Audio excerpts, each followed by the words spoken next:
Mesdames, Messieurs les chefs d'État et de gouvernement, Monsieur le Président du Conseil européen, Madame la Présidente de la Commission européenne, Mesdames, Messieurs, nous voici enfin, le temps d'épreuves surmonté, réunis physiquement à Bruxelles pour la tenue tant attendue du 6e sommet Union africaine-Union européenne.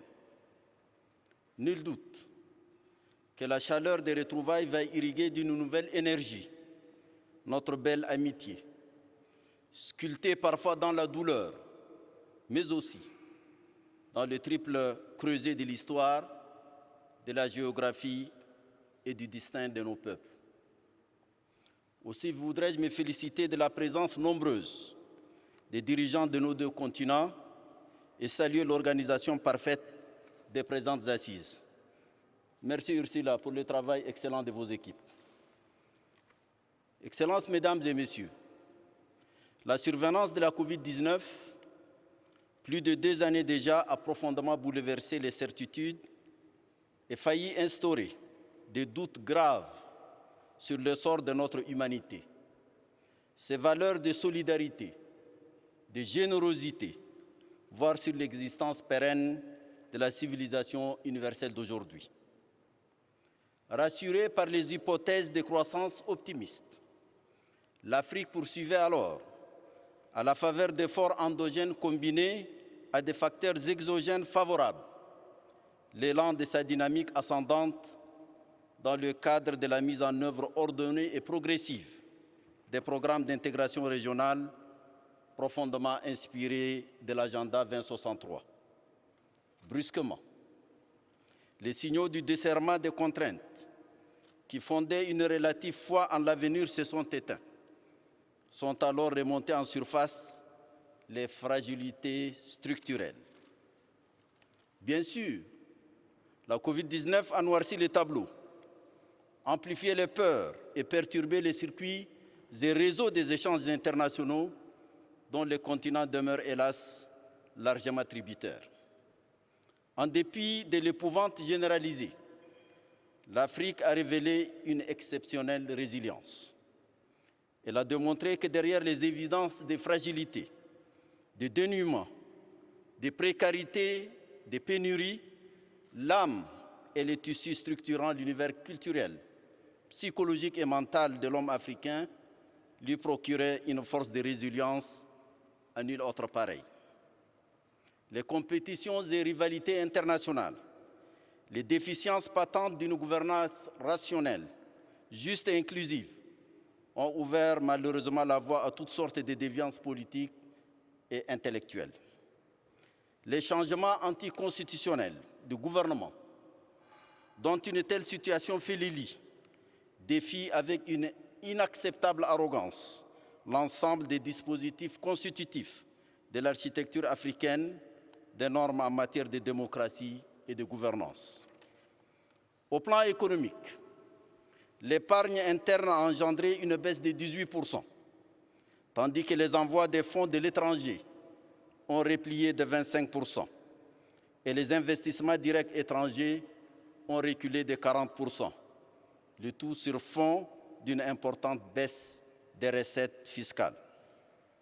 La raréfaction des financements, en dépit de leur immense disponibilité potentielle, renforce l'obsédante question de la reprise économique. Le fait que notre partenariat n'a pas été capable jusqu'ici de réussir en plénitude cette mobilisation possible en faveur d'un vrai plan de reconstruction et de modernisation est franchement désolant.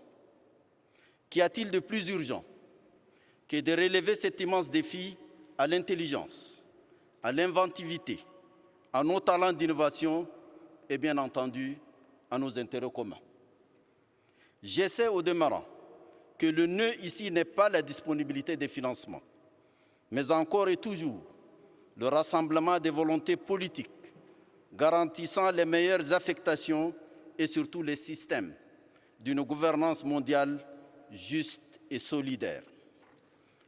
Il est certes heureux de constater le large consensus sur les priorités dans les domaines structurant nos espérances communes que sont la recherche innovante des financements, la connectivité et digitalisation, les infrastructures, le changement climatique, la transition énergétique, la production de vaccins, l'agriculture et le développement durable, l'éducation, la formation professionnelle, la migration et la mobilité, l'intégration économique, la paix, la sécurité et la bonne gouvernance. Il nous faut maintenant aller bien au-delà de la seule et simple formulation théorique, incantatoire, souvent de ces pertinentes priorités. Bien que cette convergence euro-africaine déclaratoire constitue assurément un indicateur de cohérence dans une commune vision stratégique, elle pêche cependant. Pourquoi se le cacher? Par un vrai décalage entre ces formulations discursives et ces retombées factuelles, pratiques, transformatrices du réel. Si nos échanges préparatoires de ce sommet ont été plus diversifiés, mieux articulés et conduits, merci Charles pour ce travail, il ne saurait occulter au-delà de nos convergences et de la solidité de notre consensus sur les priorités des nuances d'écart de sensibilité. L'Afrique développe une diversité de partenariats qui n'a pas la même histoire, ni peut-être la même ampleur que celle de notre partenariat avec l'Europe. Ces nouveaux partenariats ne sont pas moins pertinents et avantageux pour l'Afrique. Et de ce point de vue, sont dignes de respect et de prise en compte. La hiérarchie des priorités est un autre volet où les nuances s'expriment. À quelle place? Dans la pyramide située par exemple la transformation structurelle des économies africaines par rapport à celle-là même des valeurs, des modèles et systèmes politiques. Quelle place accorder à la formation de jeunes Africains et à leur mobilité pour la connaissance? Comment occulter les nuances qui existent sur les problématiques de la transition écologique et des énergies fossiles? Monsieur le Président du Conseil de l'Union européenne, Monsieur le Président de l'Union européenne, de l'Union africaine, Mesdames, Messieurs, il se dégage du parcours jusqu'ici accompli par le partenariat Union africaine-Union européenne une préoccupation sur le comment de la mise en œuvre efficace et efficiente des différentes activités figurant dans les plans d'action. La lisibilité du partenariat ne pouvant être reflétée que dans des résultats tangibles. Ce souci du comment interpelle notre commune réflexion. À ce titre, l'Union africaine, pour sa part, voudrait partager son approche sur cet important aspect. Deux paramètres pourraient être conjointement pris en compte, à savoir d'une part les mécanismes de financement et d'autre part les mécanismes de suivi et d'évaluation des projets et programmes. Les mécanismes classiques ont clairement affiché leurs limites.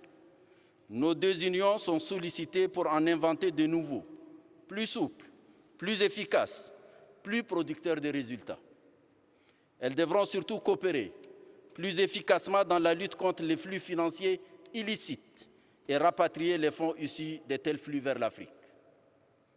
La bonne pratique d'évaluation périodique et régulière mérite d'être rapidement prise en compte, car elle offre le bénéfice de faciliter les ajustements conjoncturels requis et d'envisager l'avenir avec plus d'assurance et de maîtrise. De grands espoirs sont soulevés aujourd'hui par notre sommet. Les attentes qu'il suscite au sein des gouvernements, des élites et des peuples des deux continents sont réelles.